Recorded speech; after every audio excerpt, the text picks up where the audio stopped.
प्रधानमंत्री हो या अमित शाह हो, सदन नहीं पहुंच पा रहे हैं और विपक्ष ने 2-3 मुद्दे इस तरीके से लगा रखे हैं कि उन पर जवाब सरकार नहीं दे पा रही है। लेकिन विपक्ष भी झारखंड के मुद्दे पे गिरा हुआ नजर आ रहा है। तो पहले यही बात कर लेते हैं, राहुल गांधी माफी मांगो, शर्म करो। कंगना रनावत हो, विपक्ष के तमाम सांसद हो, वो भी प्रोटेस्ट पे उतर आए हैं। देखिए, प्रोटेस्ट करने का सबका अधिकार है, लेकिन प्रोटेस्ट कौन करे? विपक्षी तो करता है। अगर सत्ता पक्ष भी प्रोटेस्ट करने लगेगा तो सरकार किसकी है? सरकार छोड़ दीजिए। अगर आपको प्रोटेस्ट करनी है तो सरकार छोड़ दो, आओ प्रोटेस्ट करने मैदान में। तो गलत तो झारखंड में भी हो रहा है। गलत तो मैं कह रहा हूं सही हो रहा। झारखंड में 90 से 95% जो वहां बच्चे हैं वो जेन्युइन बच्चे बैठे हैं, उनकी जेन्युइन मांग है और सरकार ने सारी मांगे वहां की मान ली है। 1 या 2 मांग पर उनकी अभी वो चल रहा है। ये है। और जो ये संसद के अंदर ये बैठ के कह रहे ना कि राहुल गांधी माफी मांगो, राहुल गांधी ने साफ कहा है कि मैं बच्चों के साथ हूं, सरकार ने लाठीचार्ज किया है, उन पर गलत किया है, सरकार को बच्चों की मांग माननी चाहिए, उनका समाधान निकालना चाहिए।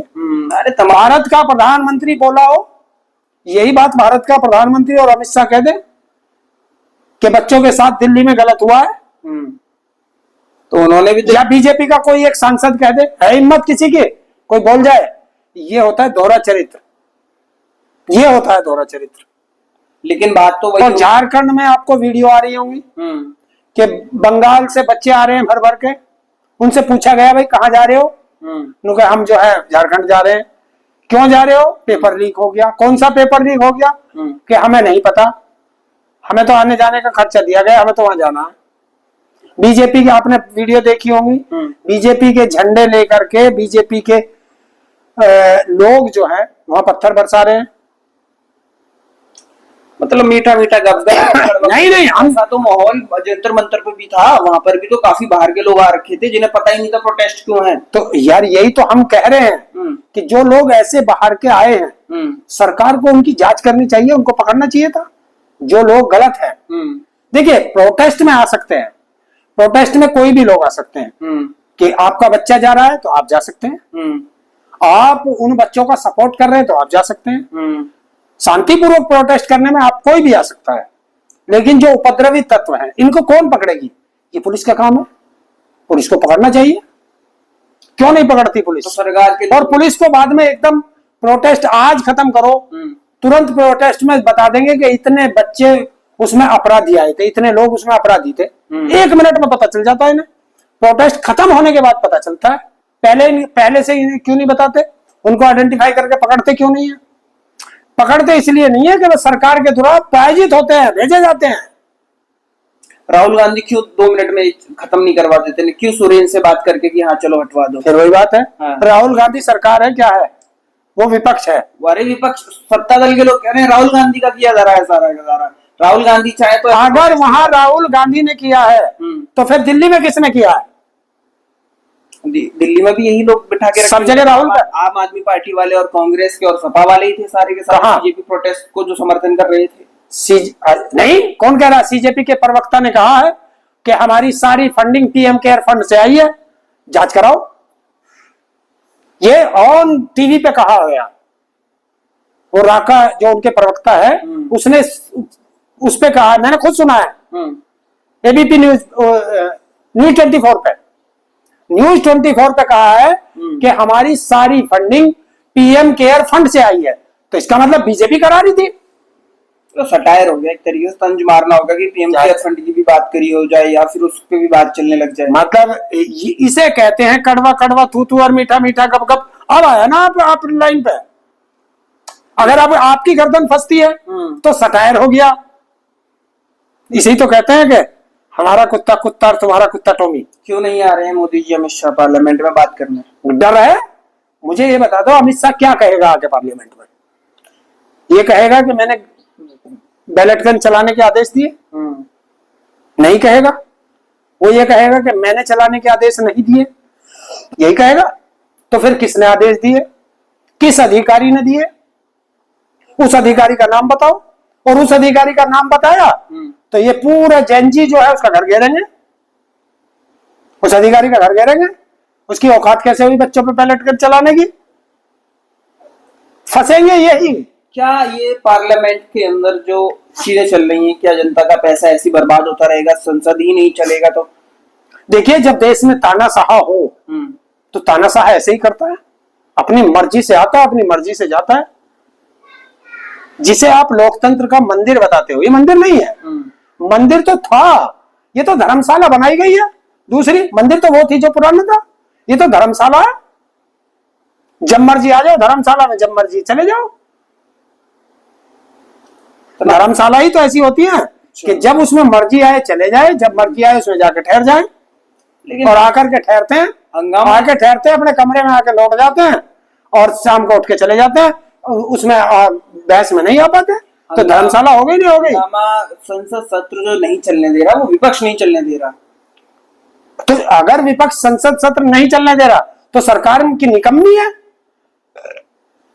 300 कुछ सांसद लेकर के जो संसद नहीं चला पा रहे, तो वो फिर बेकार है, निकम्मी सरकार है, इस्तीफा देकर हट जाना चाहिए जब उनके बस की सरकार नहीं चलानी। कंगना रनावत भी गर्म हो गई थी, राहुल गांधी गर्म तो जिन्हें कौन कौन होंगे ठंडा करने के लिए, वहां बहुत है, बहुत है ऐसी गर्म होने वाली को ठंडा करने वाले। हमारे सीआरपी की एक चांटे में ठंडी हो गई थी, एक थप्पड़ की गूंज संसद तक सुनाई दी थी। फिर कोई थप्पड़ लगा कर रसीद कर देगा। रवि किशन हो, चाहे भाजपा के तमाम सांसद हो, तुम लोगे ही उनके मुजरा करने वालों का ही नाम लोगे, और किसी का नाम तो आने का नहीं। ये तो मुजरा करने वाले, जैसे वो होता है ना पमेलियन कुत्ता, वो तलवे चाटता है मालिक के।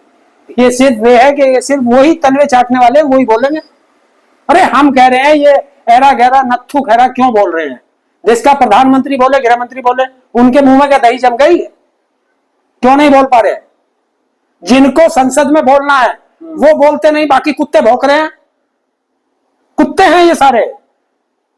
राम मंदिर, E20 और ये झारखंड प्रोटेस्ट, बीजेपी बच्चों की बात, पहले इतने सारे मुद्दे हैं। क्यों नहीं बोलता है? जवाब दो। सरकार का काम है जवाब देना, विपक्ष का काम है सरकार से जवाब मांगना, जनता के मुद्दों पर को उठाना और उन पर सरकार का जवाब सुनना।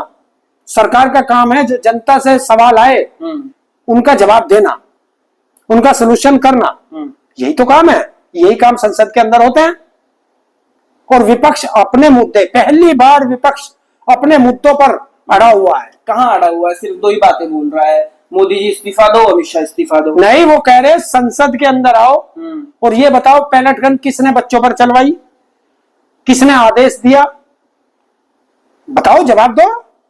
राम मंदिर में नरेंद्र मोदी ने ट्रस्ट बनाया, उस ट्रस्ट में सारे आरएसएस के अपने आदमी रखे।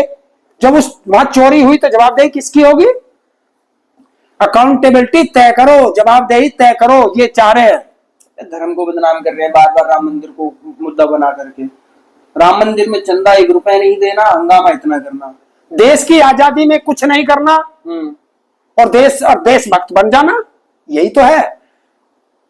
देश की आजादी में आरएसएस और संघ का क्या काम था?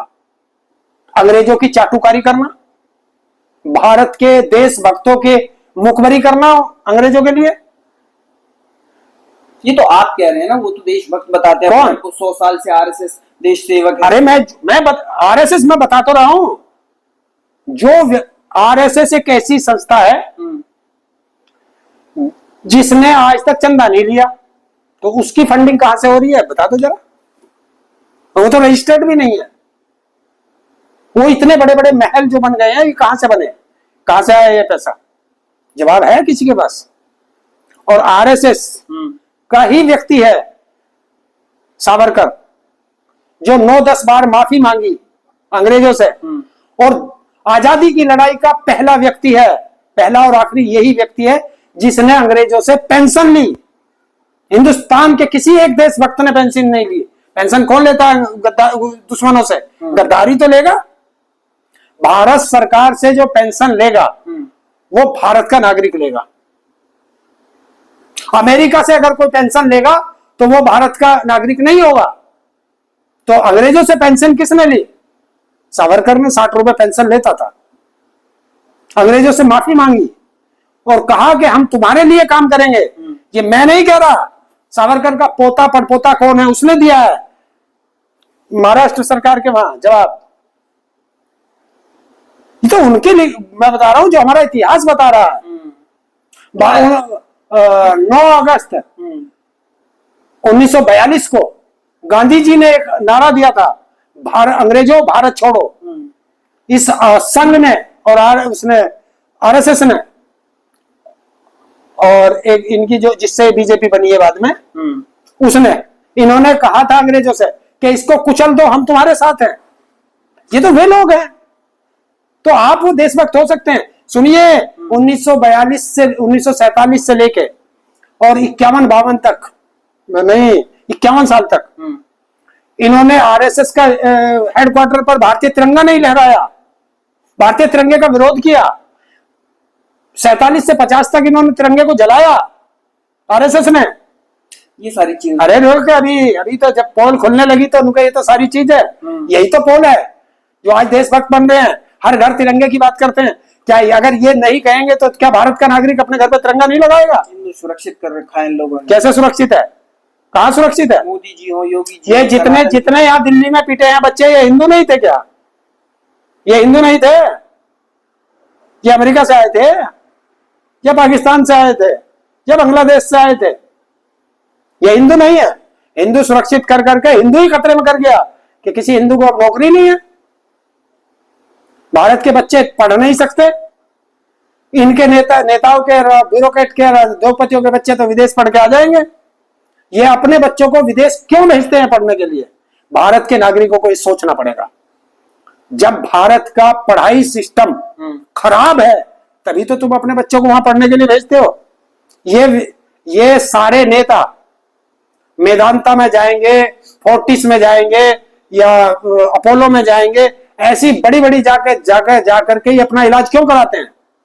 ये किसी जिले जो जहां का विधायक या सांसद है वो अपने जिले के अस्पताल में अपना इलाज क्यों नहीं कराते? क्योंकि वो सिस्टम खराब है। तो जनता उस सिस्टम खराब में रहे और ये जनता के टैक्स के पैसे से आराम करे, यही तो अब जनता पूछ रही है। जवाबदेही यही तो है। कॉकरोच जनता पार्टी ये कोई पार्टी नहीं है, ये एक विचार है और वो विचार अब जनता के मन में घुस गया। अब अभिजीत दीप के कहीं रहे, सारे लोग कहीं रहे, क्योंकि अब युवा खड़ा हुआ है और युवा स्वयं खड़ा है। अब तुम अभिजीत दीप के को आज खरीद लो, क्या कोई जरूरी है ये तुम्हारा जो युवाओं का वो है खत्म हो जाएगा? नहीं होगा।